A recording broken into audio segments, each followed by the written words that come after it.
Halo teman-teman, kembali lagi bersama saya. Saya akan mereview buku yang kelima yang berjudul Bagaimana Pandemi COVID-19 Mengubah Masyarakat. Ini merupakan tugas mata kuliah Perencanaan dan Kebijakan Sosial. Oke, langsung saja. Wabah COVID-19 membuat masyarakat lebih sadar tentang rentannya manusia terhadap penyakit. Oleh karenanya, perilaku hidup sehat akan menjadi berubah lebih baik apabila dengan mengonsumsi makanan sehat secara seimbang, berolahraga dan jam tidur yang teratur, lebih rutin memeriksakan kondisi kesehatan, mencari asuransi kesehatan yang terpercaya, menjaga kebersihan, dan menggunakan alat bantu atau mengonsumsi suplemen untuk terhindar dari penyakit. Perilaku hidup sehat yang tidak terbatas pada kesehatan fisik, tetapi juga kesehatan mental.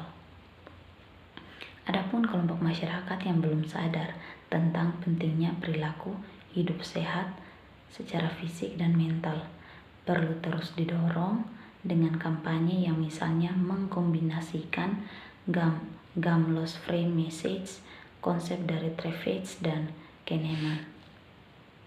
Prinsipnya, perubahan perilaku dapat terjadi apabila ada keseimbangan informasi yang diberikan terkait keuntungan kalau menjalankan perilaku hidup sehat dan kerugian kalau tidak menjalankannya. Selain perilaku hidup sehat, perilaku masyarakat juga berubah di era COVID-19 dalam penggunaan teknologi, terutama teknologi digital. Teknologi digital untuk komunikasi online, teknologi robot, dan peralatan teknologi berbasis tanpa sentuhan atau non-kontak menjadi sama pentingnya dengan listrik, air, bahkan oksigen. Penggunaan teknologi yang tadinya lebih banyak sebagai pendukung kerja sekunder atau rekreasi berubah menjadi fasilitas kerja utama. Dalam sektor pendidikan misalnya, pengajar dan peserta didik akan lebih banyak menggunakan mesin pencari dan massive open online kursus seperti Udemy, Coursera, Ruang Guru. Pengajar dan peserta didik juga akan terbiasa dengan menggunakan fasilitas seperti Google Meet, Microsoft Teams, Siksa Webex, Zoom, Google Classroom, WA Group, dan email. Setelah wabah COVID-19 ini berakhir, blended learning atau kombinasi antara pembelajaran tatap muka dan online akan berkembang lebih pesat dari kondisi sebelumnya, yang mungkin membuat biaya pendidikan menjadi lebih terjangkau, sehingga pendidikan dapat dinikmati oleh kalangan yang lebih luas.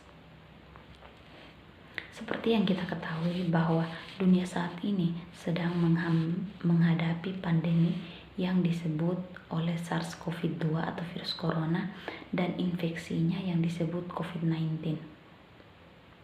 Infeksi virus ini awalnya ditemukan di Wuhan, Cina pada Desember 2019 dan telah menyebar dengan cepat ke berbagai belahan dunia. Pandemi ini mempengaruhi berbagai perubahan di sektor sosial ekonomi seluruh Indonesia yang terjangkit, dan bukan hanya Cina saja. Berdasarkan dilansir dari Satgas COVID-19 pada tanggal 21 April 2020, sudah terkonfirmasi bahwa COVID-19 telah menginfeksi 6.760 orang di Indonesia dan angka kematian sebesar 590 orang dan 747 orang dinyatakan telah berhasil sembuh. Di awal kemunculannya, virus ini mendapat beragam respon yang muncul dari masyarakat Indonesia. Sebagian mulai berhati-hati dan menerapkan pola hidup sehat, tetapi lebih banyak yang tidak peduli dengan terkesan meremehkan, bahkan menjadikan virus ini sebagai bahan candaan.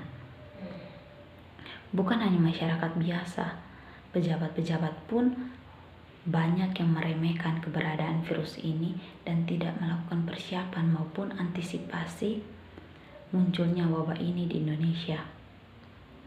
Bahkan ketika COVID-19 ini mulai menyebar dengan cepat di berbagai daerah dan berbagai negara, telah menutup akses keluar masuk.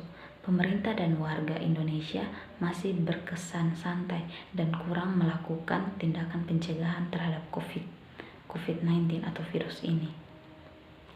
Sebenarnya orang-orang yang bersikap masa bodoh dengan kemunculan virus ini jumlahnya lebih sedikit daripada orang yang peduli dengan pencegahan virus ini.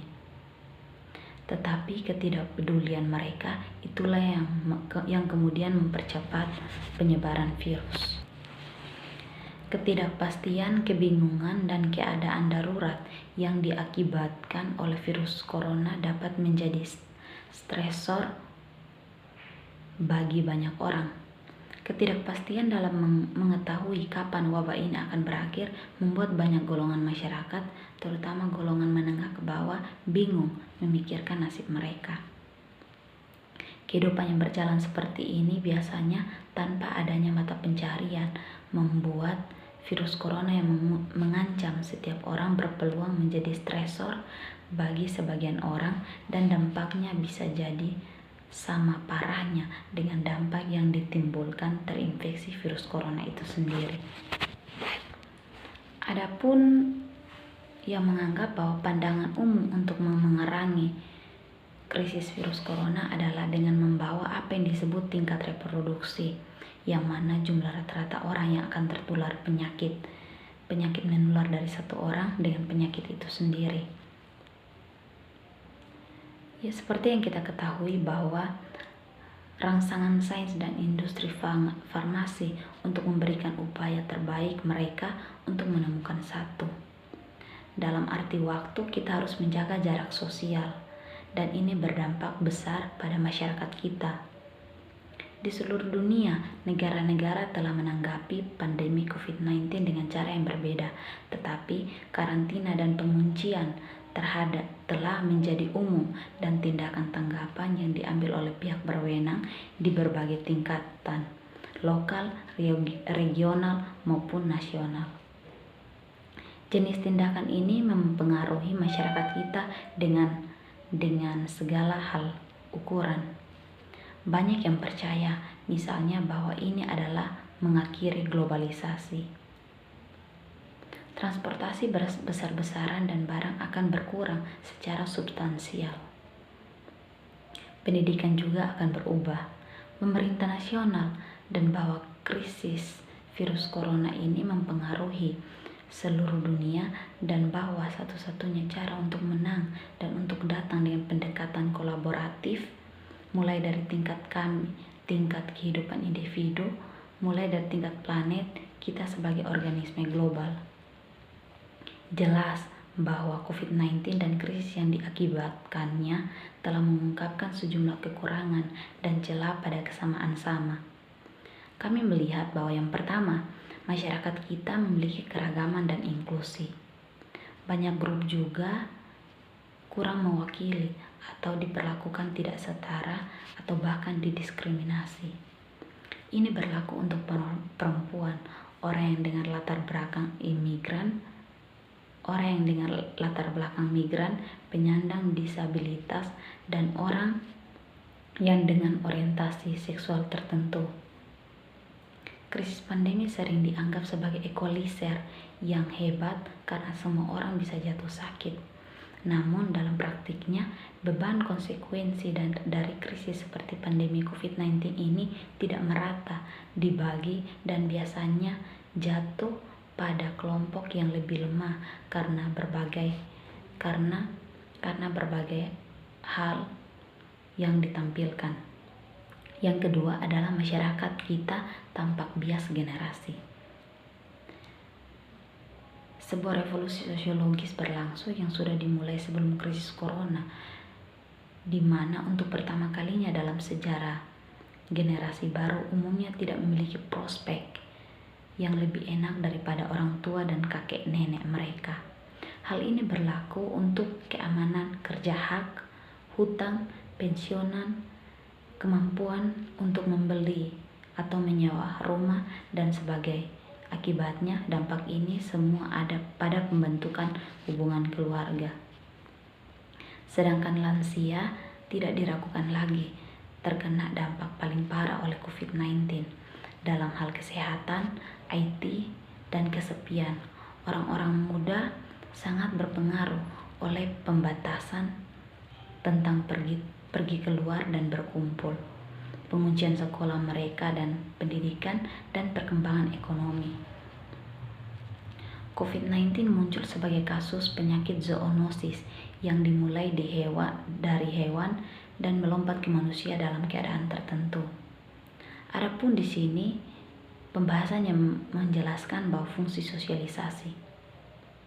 Pendidik Belanda Gert Biesta berpendapat bahwa pendidikan bukan hanya tentang transfer pengetahuan dan tentang pelatihan keterampilan. Sosialisasi juga berperan penting. Memang, siswa harus dipersiapkan untuk profesi masa depan mereka melalui pengetahuan dan keterampilan. Tetapi mereka juga harus diinisiasi ke dalam nilai-nilai dan tradisi, memungkinkan mereka untuk berpartisipasi aktif dalam kehidupan sosial, budaya yang ada dan yang akan datang. Upaya lembaga pendidikan tinggi Belanda dalam beberapa bulan terakhir telah difokuskan terutama pada transfer pengetahuan. Selain itu, upaya besar telah dilakukan untuk memastikan bahwa semua ujian dilakukan dengan benar. Pencegahan penundaan studi dan ambisi untuk menjamin kualitas ijazah, kami memainkan peran penting dalam semua ini. Meningkatkan profil pendidikan kami, pembentukan kelompok dan ikatan sosial terbentuk di dalam dan di luar kerangka resmi pendidikan.